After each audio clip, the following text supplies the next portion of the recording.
Good morning, lovely people. How are you all? It is a beautiful sunny Saturday here in Cornwall. It is going to be a cracking day. Oh my goodness. It's 8:30 in the morning and I've already got all the windows and all the doors open because it's warm. So first thing, I need to finish off that little video that I'm doing for my friend at Heritage Parts Centre. I need to get that in the bag. I think there's possibly an hour, maybe 2 left to do on that. And then I guess we're going to have to go out and do some weeding because the weeds are definitely growing.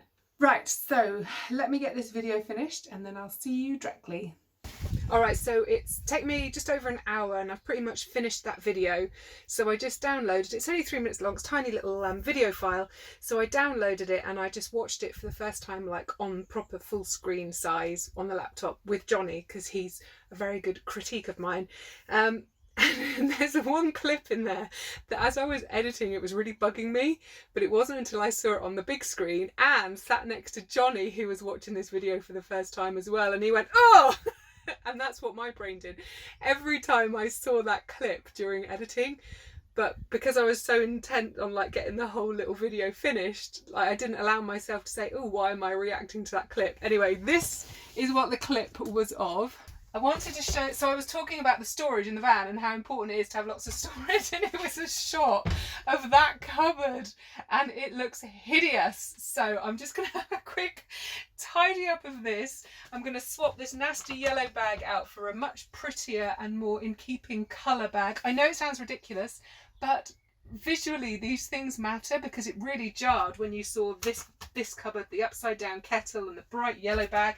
Now interestingly, that yellow bag holds like all my long-term food that I just keep in the van, things like noodles and rice pouches and that kind of thing, and I've been meaning to clean that out and I've even been thinking about doing it in these videos. I've just never got around to it. So I guess today's the day that we're going to talk about kind of the foods that you can store in a camper van long term that don't need refrigeration, that will last for months, probably years in some cases if you don't get around to using them. So let's crack on, sort that out. I'll then refilm this clip, very quickly finish off editing that video, send it off to my friend, and then you and I will sit down over a nice iced coffee and we will go through everything that I keep in here. This is all going to be out of date. I haven't looked at this bag since last year, probably since last summer.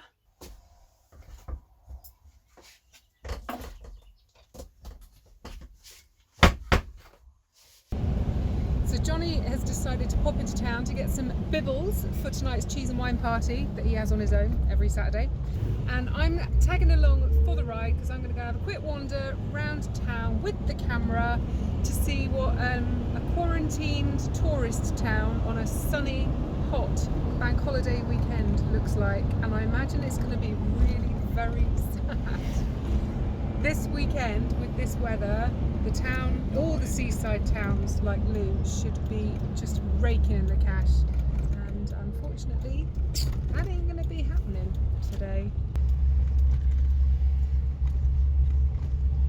Cute little hill. Oh, not cute, I don't think. This is one of our favourite little shops.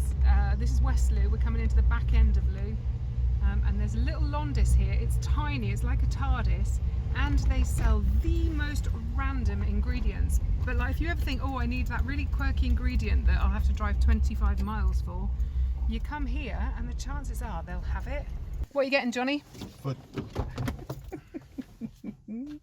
I don't actually need any shopping after my little venture into town this week, although it's hopefully Johnny is going to remember to pick me up an orange. For some reason, man, I really fancy eating an orange today. Very, very random.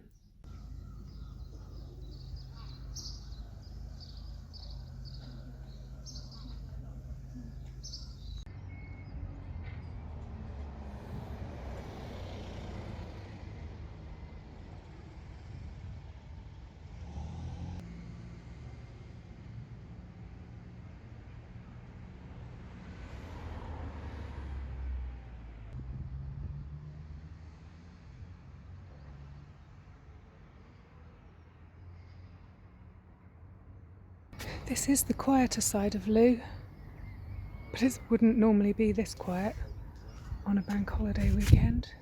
There's no one. So strange.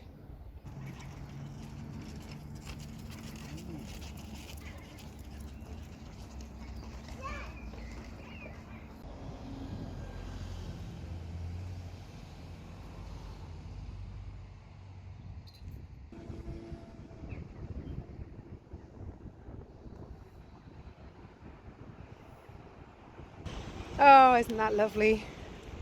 What a beautiful day.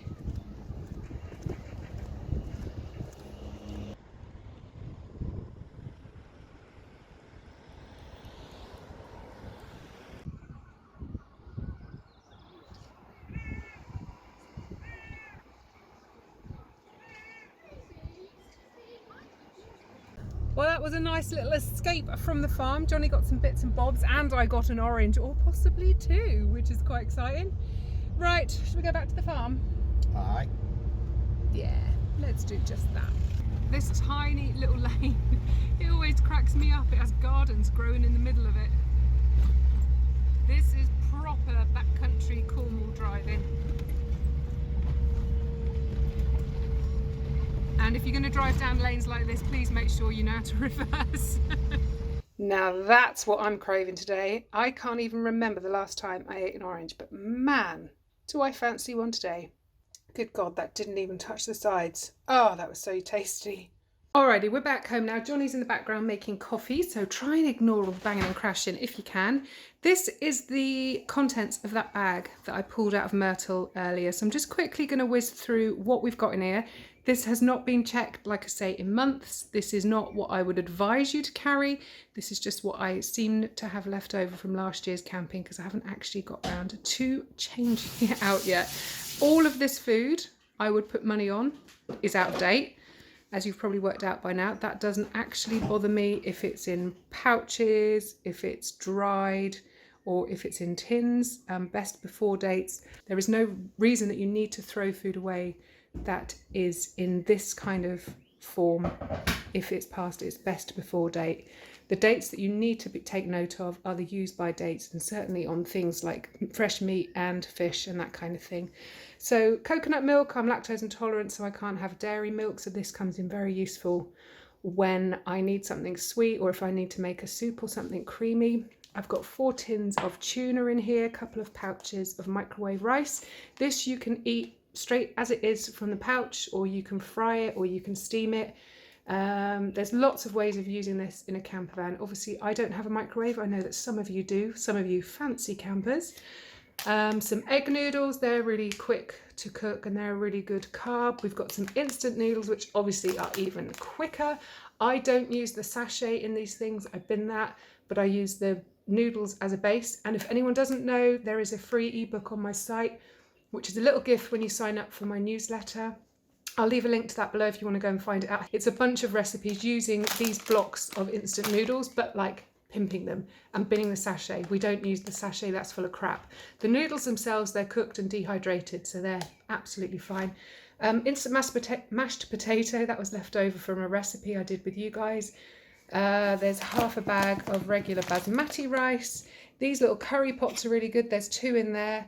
They're really useful to carry. These were out of date when I bought them. These I got from Rogers, from that discount warehouse. A couple of tins of sardines. Didn't know they were in there. Didn't need to buy any this week. These are great. These are little pots of tomato puree. So there's 4 in there. That's really handy when you're camping and you don't want to open up a tube of tomato puree and then possibly waste some. This does obviously work out way more expensive than the tubes, but really very handy. Some sachets of miso soup, that's really nice as a base for a soup, or actually many meals, or you can just put that in hot water and drink it as a really like nourishing drink. That's nice. These are little snack packs of olives, really handy if you're low carb or keto, to keep those in the back of a cupboard. These again were from Rogers. These again were out of date when I bought them, but they're absolutely fine. And they taste good actually. I quite like these ones, and I've got a ton of these left as well. I really need to get eating them.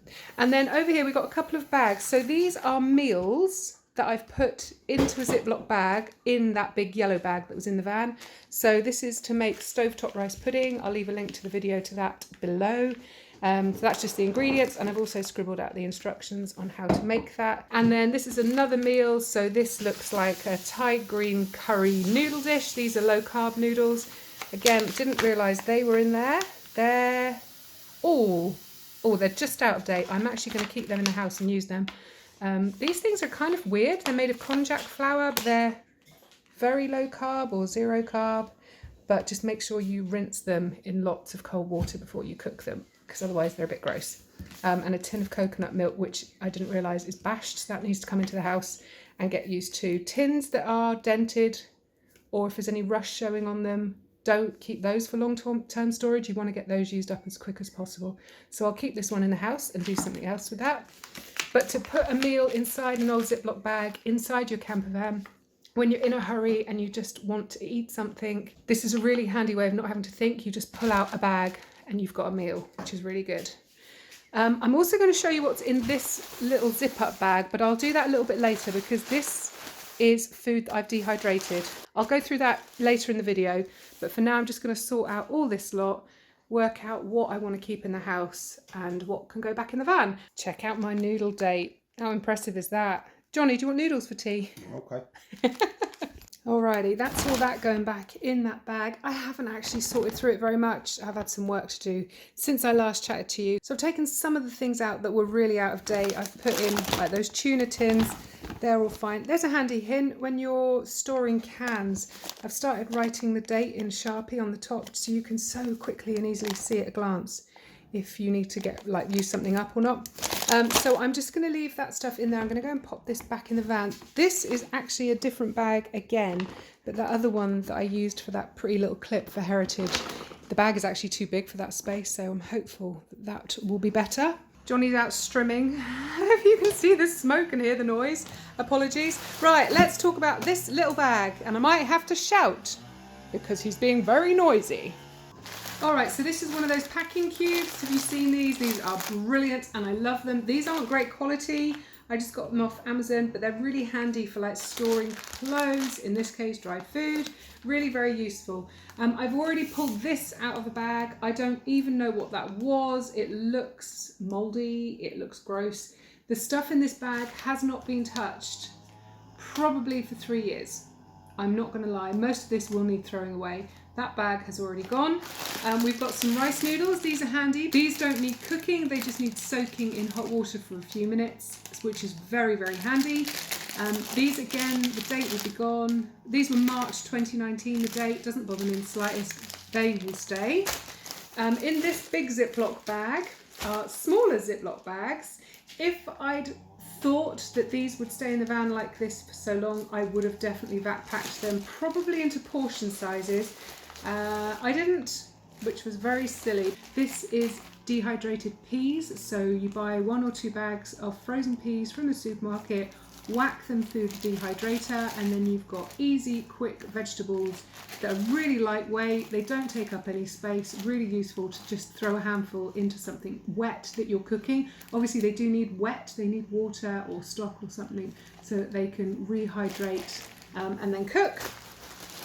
And the same, we've got a bag of sweet corn, exactly the same, frozen sweet corn that's just been dehydrated. Here is a little pack of dehydrated mushrooms. Obviously I bought this as is. This bag is still sealed. It contains shiitake, oyster and porcini, another great vegetable just to keep in a little bag in the back of a cupboard so that if you're cooking a meal and you don't have any fresh food with you or fresh veggies, then another really good one just to have on hand. In here, this is dehydrated cooked beef. This I am going to throw away because this has been in here a long time, but it probably would still be safe to eat. If I'd vacuum sealed this properly, this definitely would be safe to eat. We have used a lot of this. As you can see, this bag was full. This, all you do is you get a very lean beef. It has to have a very low fat content to dehydrate safely because the fat goes rancid much quicker. As you can see, it's still crispy, it's dry, it's a very good source of protein, and as with all dehydrated food, it takes up no space and it's really light. You could, in a pinch, just chew on this crispy, crunchy, dried meat. I guess it would just be a bit like jerky. I didn't put any flavourings or anything on this, no seasoning. So if you were going to do that, you'd probably want to season it first.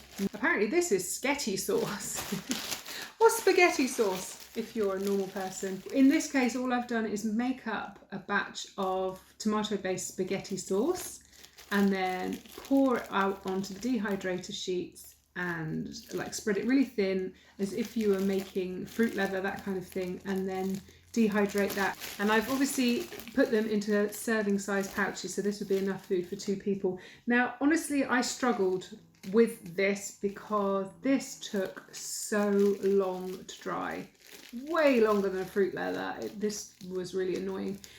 What I prefer to do is to make up, for example, a spag bowl or something like that, whether you put meat in it or not, or you just keep it veggies and tomato sauce.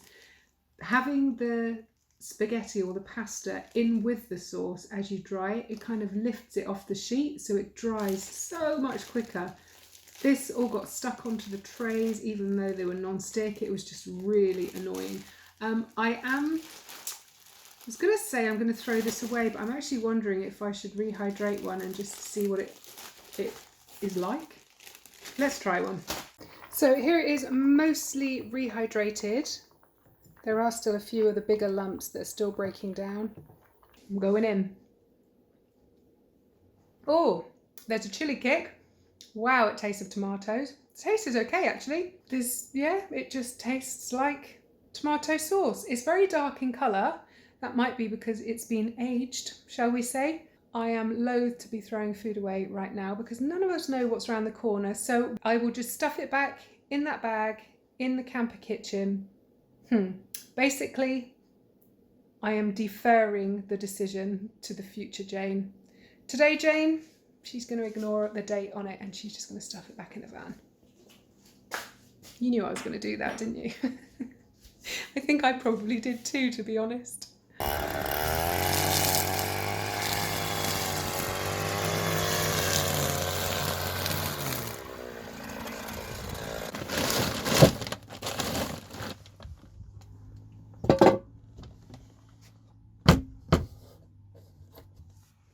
Might be a good time to talk about rodents, because even though I've had this food in these cupboards clearly for a very long time, I have never found traces of mice getting in these cupboards. They have been in the van. 2 winters ago we had a really cold winter, and in the boot is where I store my cast iron griddle. I don't know if you've seen videos where I use it. It's oblong, about that size, and it's flat cast iron on one side. You turn it over and it's ridged, like for doing searing steaks and stuff. I store that in an oilcloth bag that I made that just kind of slides into, and then I store that in the boot so it just doesn't make anything else dirty. It's really handy. But I did notice that some mice had got into the boot that winter and they'd nibbled through the oilcloth bag, and John said that they've actually been eating the fat that I'd left on the griddle, which is really weird. I clearly hadn't cleaned it properly or at all at the end of the camping season, and they got in and nibbled at it. Even though they ate that, and they would easily have been able to get into this food cupboard, there was no sign, there were no mouse droppings, there were no nibbles in packets, and there was all kinds of carbs in this cupboard. They clearly just wanted the fat, which is really interesting, I thought. Right, lovely people, I am going to go and edit this video up for you and schedule it for first thing tomorrow morning for your viewing pleasure. I hope you've enjoyed that little wander around town. I certainly did. What a beautiful day. And then I hope you enjoyed seeing just how slovenly I am in the campervan pantry department.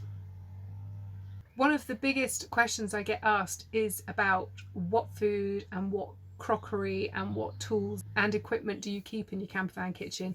So I think when we get back to post-pandemic life and hopefully we're able to go out and about camping again, then I think perhaps we need to do a dedicated video on that and cover everything from beginning to end on, and we'll just restock this pantry with fresh goods, and I'll show you the 2 classes of shopping that I do. So the one for the whole long-term storage, like the stuff you've seen today. I have no idea what I would do with those ingredients, but they're in there because I know I can make a meal with them.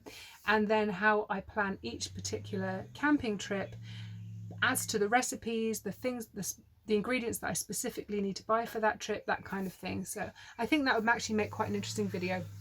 But for now, I'm going to disappear, beautiful people.